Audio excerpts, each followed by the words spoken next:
নমস্কার বন্ধুরা, কেমন আছেন সবাই? আমার চ্যানেলে সবাইকে স্বাগত জানাই।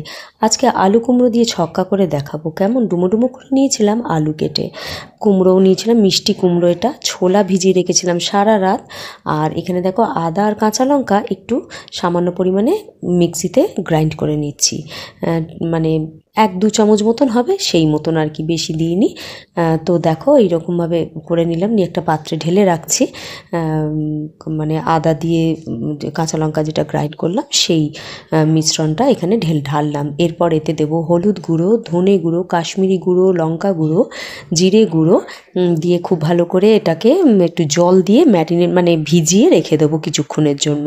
যতক্ষণ আমি আলু আর কুমড়ো ভাজবো ততক্ষণ এটা ভিজে সুন্দরভাবে ফুলেও যাবে, মশলাটাও খুব ভালোভাবে তৈরি হয়ে যাবে। বন্ধুরা, একটু হয়তো তোমাদের সমস্যা হচ্ছে, আমার আসলে শরীরটাও খারাপ এবং গলার অবস্থা খুব খারাপ, তোমরা বুঝতেই পারছো, তাই জন্য হয়তো কিছু ক্ষেত্রে একটু অসুবিধা হতে পারে, মানে গলার অবস্থা খুব খারাপ আর কি। তো দেখো একটা পাত্রে আমি তেল নিয়ে নিলাম, রিফাইন্ড অয়েল নিয়েছি, কুমড়োগুলো না একটু হালকাভাবে ভেজে তুলে নেবো, ঠিক এই মতো। আর যখন কুমড়োটা সব সম্পূর্ণ দিয়ে দেবো, তার মধ্যে একটু নুন ছড়িয়ে দেবো যাতে নুনটা কুমড়োর মধ্যে চলে যায়, তাই দিয়েছিলাম নুন দিয়ে ভালোভাবে, হালকা অল্প দেবো, মাথায় রাখতে হবে। আলু ভাজার সময় নুনটা দেবো, কুমড়ো ভাজার সময় নুন দেবো, আবার সম্পূর্ণ রেসিপিটা তৈরি হয়ে যাওয়ার পরও নুন দিয়েছি, সেটাই মাথায় রেখে নুনটা দিতে হবে, না নুন বেশি হয়ে যেতে পারে। ভাজা হয়ে গেল, তুলে রাখলাম এই মতন একটা পাত্রে।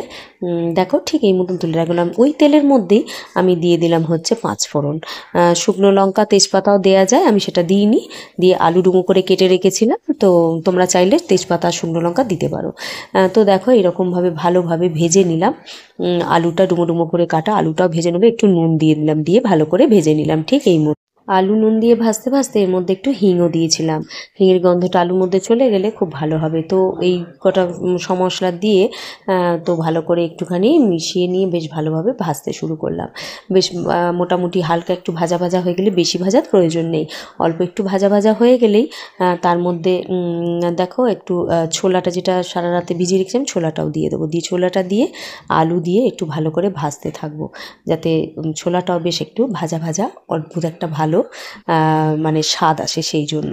তো দেখো এরকম একটু হালকা ভেজে নিলাম। এরপর দেখো যে মশলাটা তৈরি করে রেখেছিলাম সেই মশলাটার মধ্যে ঢেলে দেবো, দিয়ে ভালো করে একটু কষিয়ে নেবো, কারণ মশলাটা দিয়ে কাঁচা কাঁচা গন্ধ ছাড়তে পারে। মশলা না সবসময় দেখতাম তো, মানে মাকে, দিদিমাকে, ঠাকুমাকে দেখতাম মশলা ভিজিয়ে শিলনোড়াতে বেটে এই ধরনের রান্নার রেসিপিগুলো করতে। তো আমরা তো এখন সেই সময়টা থাকে না, তো সেই জন্য না মশলা যখনই গুঁড়ো মশলা নেওয়া হবে একটু জলে ভিজিয়ে রাখলে তার স্বাদ দ্বিগুণের বেশি বেড়ে যায়।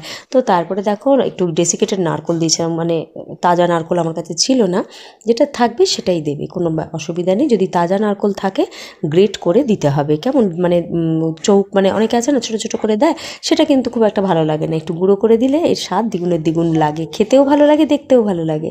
তো দেখো এরকম দিয়ে দিলাম। এবার আন্দাজ মতন দিলাম নুনটা দিয়ে ভালো করে কষিয়ে নিয়েছিলাম, তারপরে কুমড়ো ভাজাটা দিয়ে দিলাম, দিয়ে আর দুটো কাঁচা লঙ্কা দিয়েছিলাম। গোটা কাঁচা লঙ্কা দিলে একটা গন্ধ থাকে, সেটা স্মেলটা ভীষণ ভালো হয়, তো সেই জন্য দিয়েছিলাম গোটা কাঁচা লঙ্কা, দিয়ে ভালো করে মিশিয়ে নিলাম এই মতন। ভালো করে মিশিয়ে নিয়ে গরম জল দিলাম 1 কাপ মতন প্রথমে দিয়েছিলাম, তারপরে কিন্তু ভালো করে যখন মিশিয়ে নিলাম দেখলাম যে আর একটু প্রয়োজন আছে, 2 চামচ মতন, বড় চামচের 2 চামচ আর একটু দিয়েছিলাম, হাফ কাপও দিতে পারো, সেটা মানে আলু আর কুমড়োর পরিমাণ দেখে আর কি, যাতে মনে হয় সেদ্ধ হয়ে যাবে এইরকম। তো 2-3 মিনিটের জন্য চাপা দিয়ে দিয়েছিলাম, 2-3 মিনিট বাদে চাপা খুলে একদম রেডি হয়ে যাবে, কোনো চিন্তার কারণ নেই। আর এই আমি বাড়িতে যে করেছিলাম না কিচেন কিং মশলা, আমার এই চ্যানেলে দেওয়া আছে, সেটা তোমরা দেখতে পারো, সেই দিয়েছিলাম 1 চামচ মতন, ছোটো চামচে দিয়ে ভালো করে মিশিয়ে নিলাম।